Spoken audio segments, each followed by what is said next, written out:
Welcome back to mom's kitchen. మరొక కొత్త రకం వంటతో మీ ముందుకు వచ్చేసాం. ఇప్పుడు మనం చేయబోయే రెసిపీ డ్రై ఫ్రూట్స్ సేమియా పాయసం. మనం రెసిపీలోకి వెళ్ళిపోతాం.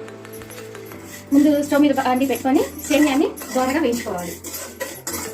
రెడ్డిష్గా వచ్చిందాక మనం సిమ్లో పెట్టుకొని వేయించుకోవాలి. అందులో వాడే ఇంగ్రీడియంట్స్ ఏంటో మీకు చూపిస్తాను, ఒకసారి చూసేయండి.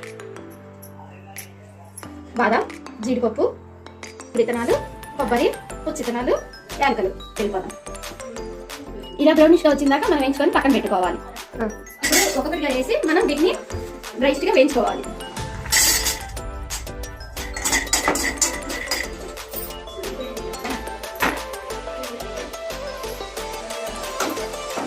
ఇప్పుడు మనం ఈ డ్రై ఫ్రూట్స్ని వేయించుకుందాం.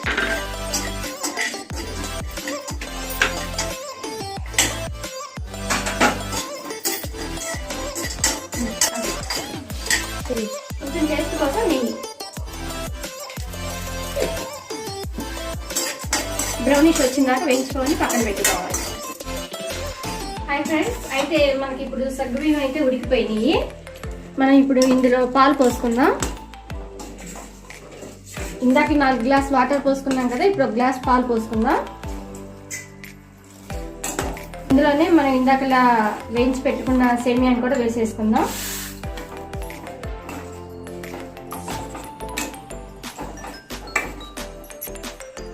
ఇందులోనే ఇందాక చెప్పినట్టుగా పాలు పోసుకుందాం. ఇప్పుడు షుగర్ వేసుకుందాం, కప్పు షుగర్.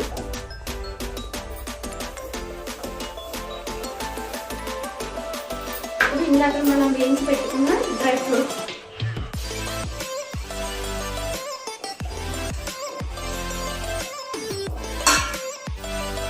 కొబ్బరి,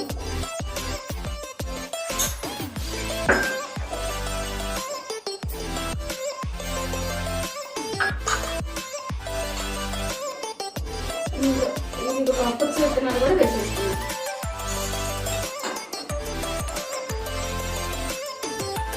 ఇప్పుడు ఇందులో మనం ఇందాక చెప్పిన రెసిపీ ప్రకారం మనం చెప్పిన ఇంగ్రీడియంట్స్ అన్ని మనం ఇప్పుడు సేమియా పాయసంలో వేసేస్తున్నాం. లాస్ట్గా ఇలాచీ కూడా వేసేసుకోవాలి.